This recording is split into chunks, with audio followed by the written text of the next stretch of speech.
What's up, everybody? So in my last video where we were talking about the Egg McMuffin, making an anabolic Egg McMuffin, some of you guys expressed interest and even concern to an extent about the sodium intake with certain anabolic meals.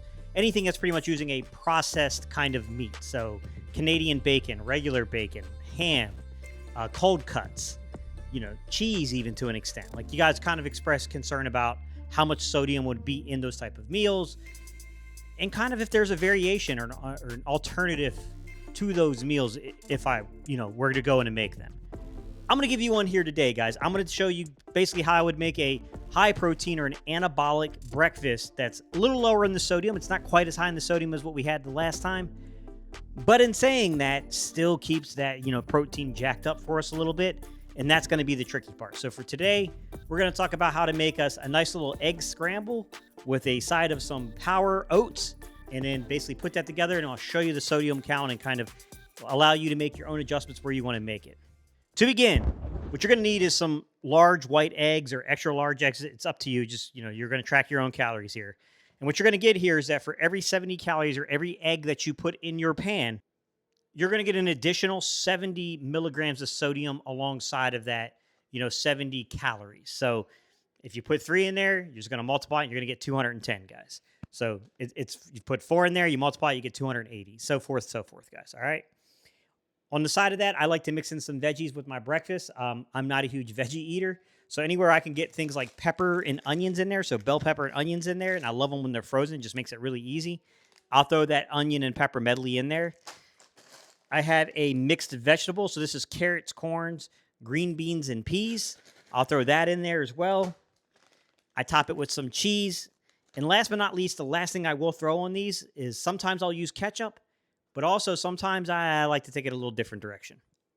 I'll use a thick and chunky salsa. Now, if you look at this thick and chunky salsa, guys, you are going to get 230 milligrams of sodium per serving. So obviously your sodium is getting kicked up depending on how much of this you're going to use. That's up to you to measure and weigh and do yourself. All right, because I'm a heffin' chonker here, I'm using essentially a 0-calorie spray, even on a nonstick. Then I'm coming in here and I'm going to throw in my veggies. These are my peppers and my onion medley. I'm going to follow up my peppers and onion medley with the actual like peas and carrots and all that kind of blend there. Just to be forward with it, that's 100 grams, not 84 grams. I'm okay with it. It's going in there. It's close enough for me. I'm going to follow that 84 grams up with 86 grams here of this here mixed vegetable bag, just because I'm just going one serving just to make it easy. And also, it's normally plenty enough volume to keep me kind of full with the veggies and get all that good fiber in there.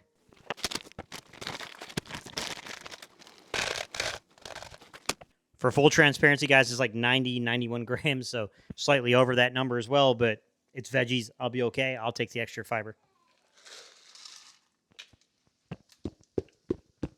All right, I'm going to cover this pan and just let this kind of boil away for a second while it's kind of frying up, not boiling, but frying up.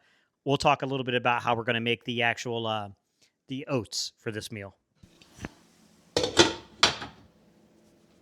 Let's talk about our power oats here. So some PB Fit, some old-fashioned oats.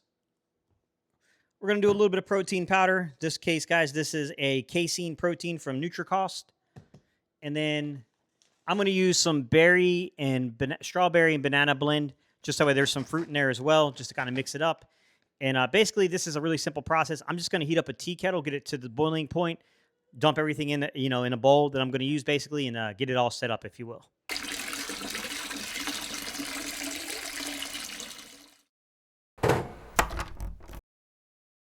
Inside of this bowl, I'm going to go ahead and place 300 grams of oatmeal in there, followed by 16 grams of PB Fit.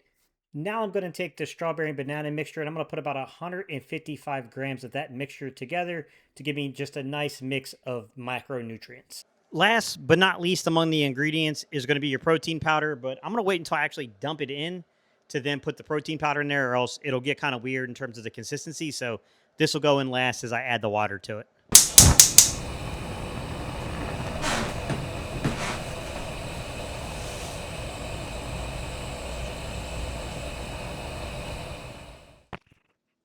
We're going to add our water.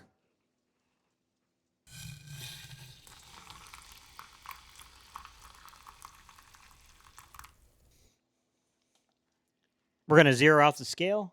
And now I'm going to go ahead and add our casein protein to the mix.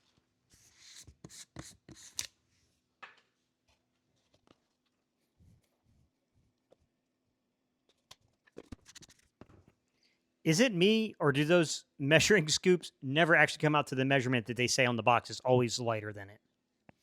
Spoon. Stir.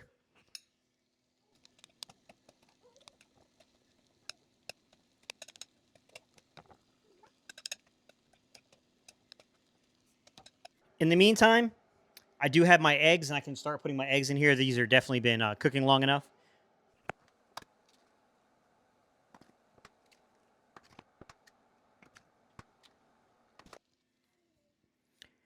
Let's scramble up our eggs.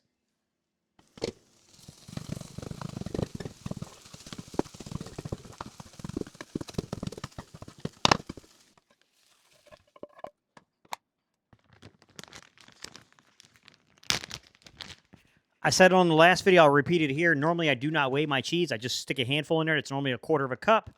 But because this is kind of finely or fancy shred is what they call it, the hand measurement doesn't work, and it's always a little light. So we'll measure out 28 grams.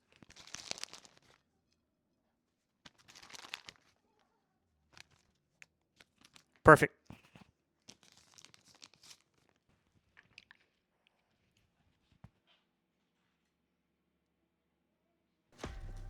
Let's have an honest discussion for a second about the calories and the nutritional makeup of this meal. To begin with, I should probably clarify that you can halve these. You can do different things to bring your calories under control. It's up to you and how often you eat. I am not a person who eats like a lot during the day. I normally have 2 really big meals, this being one of them. The calories on this meal, to be straightforward, are 950 calories. Like I said, you can halve this just by halving the recipe, guys, to be honest. All right. Of those 950 calories, 740 milligrams are coming from sodium. So if we're judging by a 2,300 milligram diet, which is what we see today, I know prior to that it used to be around 1,700 milligrams. Now they say around 2,300.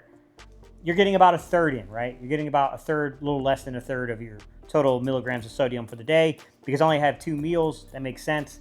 To be straightforward, my meal tonight, guys, will be like pork chops and like rice, pretty much, with probably a side of veggies. And that's pretty much will be my last like big meal. In between that, guys, I do make like some protein cookies, and I'll have 1 or 2 protein cookies. I do have things like yogurt and things like that. You know, I have vegetables, I have fruit. That's pretty much what I eat in between these meals. I don't eat a whole lot after these 2 meals. These are by far my most calorically dense. They normally bring me up to anywhere between 1,600 to 1,900 calories, and I just fill in the rest, basically. All right.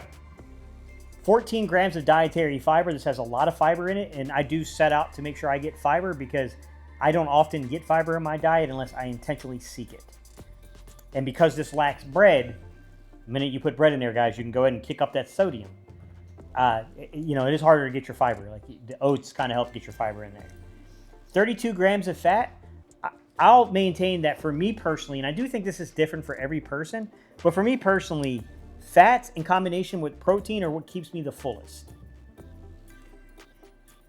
81 grams of carbs. This is not like a super light. You could half it and make it 40 grams, guys. However, this is not a light, you know, carbohydrated meal. Like, to be quite frank, I'm eating this, and then like an hour or 2 later, I'm going to go hit a pretty heavy leg day. So I'm going to use those carbs. And while I may only get about 150 to maybe 200 grams of carbs at the most in a day, you know, I do try to do the best I can to put them around my workouts. And then I got 75 to 76 grams of protein in here. If you're asking me like why I don't know the exact figure on the protein, it's because some of them are like less than 1 gram. So I'm like, okay, if I calculated this up, it says 75, but because some of these say less than 1 gram, if you put them all together, there's a chance that there's an extra gram there. So I just put it in at 75 to 76 grams of protein for this meal, which is a pretty big protein bomb, to be honest. The last thing, and I know this is the thing that people will come back with just because I think there's a lot of myths surrounding sodium, to be quite honest, and I see these concerns and worries a lot. And I'm not saying, like, there is a segment of the population, roughly from what I've saw in research, 10% of the population can have some dramatic effects from dietary sodium consumption. However, for the vast majority of Americans, it does not seem to be a nutrient of concern from what I can see from the research, and that's how I take it personally. I mean, you got to take your health, you know, and be accountable for yourself, guys. I can't tell you what's going on with your own life. But the next thing I know that people are going to say is like, okay, well, you cut the sodium down drastically from your Egg McMuffin meal. However, what's the cholesterol in this meal? And that's another one where I think there's a lot of myths around cholesterol.